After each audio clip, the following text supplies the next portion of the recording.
दोस्तों, स्वागत news media मंच पर। इस वीडियो में मैं बात करूंगा उत्तर प्रदेश की और योगी आदित्यनाथ की। लेकिन मुद्दे दो होंगे। मुद्दा पहला यह है कि क्या उत्तर प्रदेश जिस तरह से ग्लोबल इन्वेस्टर समिट का इस बार आयोजन कर रहा है, वो भारत को 5 ट्रिलियन की अर्थव्यवस्था बनाने में मदद करने वाला है। और दूसरा, क्या मोदी की रास्ते योगी आदित्यनाथ भी केंद्र की कुर्सी के लिए कमर कसते हुए नजर आ रहे हैं। दरअसल 10 से 12 फरवरी के बीच 2023 में इसी साल यूपी में ग्लोबल इन्वेस्टर समिट का आयोजन किया जा रहा है, जिस तरह से गुजरात में किया जाता रहा है। और कहीं ना कहीं ग्लोबल इन्वेस्टर समिट के माध्यम से नरेंद्र मोदी ने प्रधानमंत्री बनने से पहले देश भर में अपने नाम का डंका तो बजा ही दिया था। और यही नहीं, देश ही नहीं बल्कि दुनिया के कई देशों में उनके चर्चे होने लगे थे। यह अलग बात है कि कुछ देशों में विवादास्पद रूप से उनके चर्चे रहे। और अब केंद्र में नरेंद्र मोदी जब प्रधानमंत्री बने, उसके बाद से भी उन्होंने अपने गुजरात में मुख्यमंत्री शासन के दौरान जो काम करने के तरीके थे उनको जारी रखा।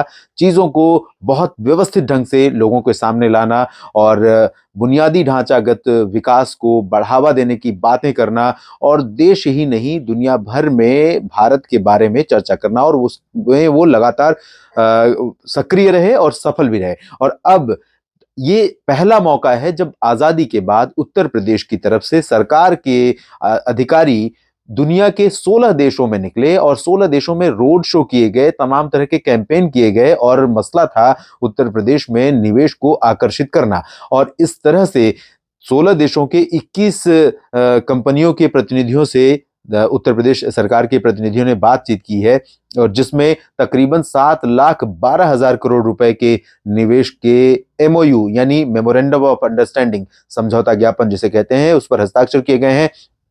अगर ये समझौता ज्ञापन वास्तव में धरातल पर उतरते हैं तो आप अंदाजा नहीं लगा सकते कि 7 लाख करोड़ रुपए जब उत्तर प्रदेश में आएंगे तो कितने बड़े पैमाने पर विनिर्माण, उत्पादन और सर्विस सेक्टर, या मतलब तमाम क्षेत्रों में रोजगार की बूम आ जाएगी।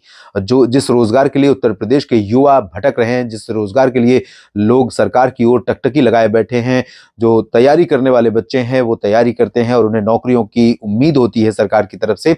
लेकिन सरकार ये कहती है, सरकार ये जानती है, लोग भी ये जानते हैं कि पूरे युवाओं को, देश के सभी राज्यों के युवाओं को नौकरी पर रख पाना सरकारी व्यवस्था में संभव नहीं है। तो जब सरकारी व्यवस्था में सभी युवाओं को रोजगार नहीं मिल सकता, नौकरियां नहीं मिल सकती हैं, तो माध्यम बचते हैं स्वरोजगार के और कह सकते हैं कि नवाचार के। तो ऐसी चीजों को काफी हद तक उत्तर प्रदेश में सपोर्ट किया जा रहा है। और एक आंकड़े जो अभी आए हैं, कुछ आंकड़े अभी सामने आए हैं, उसके अकॉर्डिंग तकरीबन 90,000 एमएसएमई उत्तर प्रदेश में काम कर रही हैं। एमएसएमई यानी मीडियम और स्मॉल स्केल इंडस्ट्री होती है, जिसमें 4-5 एम्प्लॉय से लेकर आगे नंबर ऑफ एम्प्लॉयज होते हैं। इस तरह के एम्प्लॉयज की संख्या वाले भी उत्तर प्रदेश में कंपनियां या कारोबार बढ़ रहे हैं। और इसका बहुत बड़ा रोल होने वाला है भारत जैसी अर्थव्यवस्थाओं में। वजह यह है कि भारत जिस तरह की आबादी वाला देश है, जितनी आबादी भारत में है, ऐसी आबादी वाले देश में सिर्फ बड़ी बड़ी कंपनियों से, चुनिंदा कंपनियों से काम नहीं चलने वाला है। गली गली में, शहर शहर में, कस्बे कस्बे में, नुक्कड़ नुक्कड़ में छोटे छोटे स्टार्टअप्स होंगे, छोटी छोटी कंपनियां होंगी जो 2, 4, 5 एम्प्लॉयज को कंज्यूम करेंगी। तो ऐसे में कारोबार न सिर्फ बढ़ेगा, देश की अर्थव्यवस्था में न सिर्फ उनका योगदान होगा, बल्कि बेरोजगारी का जो स्तर है भारत में वो भी खत्म होगा।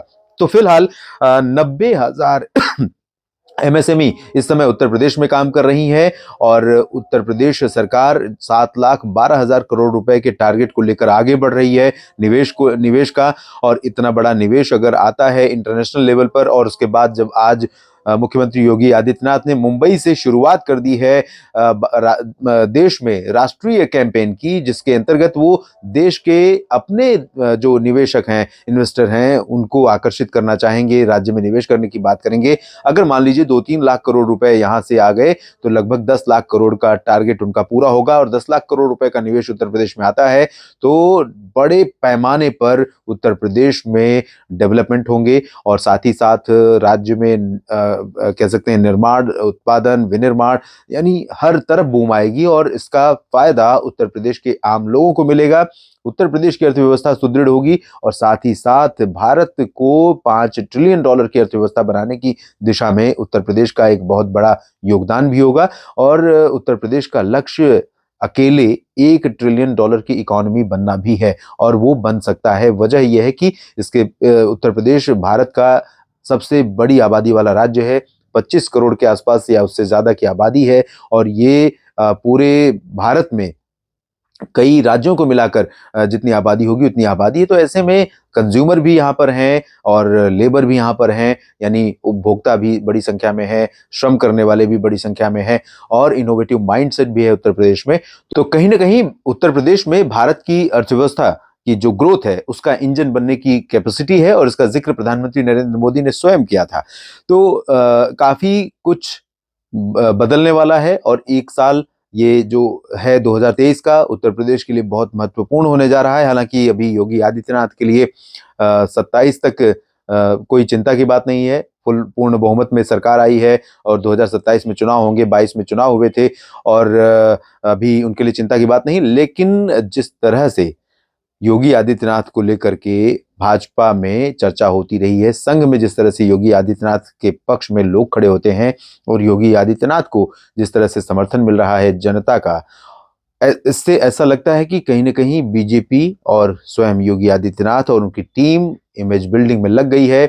और 2027 2029 यानी कि अगले यूपी चुनाव के बाद जो इस साल 2024 में होने जा रहा है आम चुनाव देश का, उसके बाद 2029 में जो चुनाव होगा उसमें कहीं ना कहीं प्रधानमंत्री का चेहरा हो सकते हैं।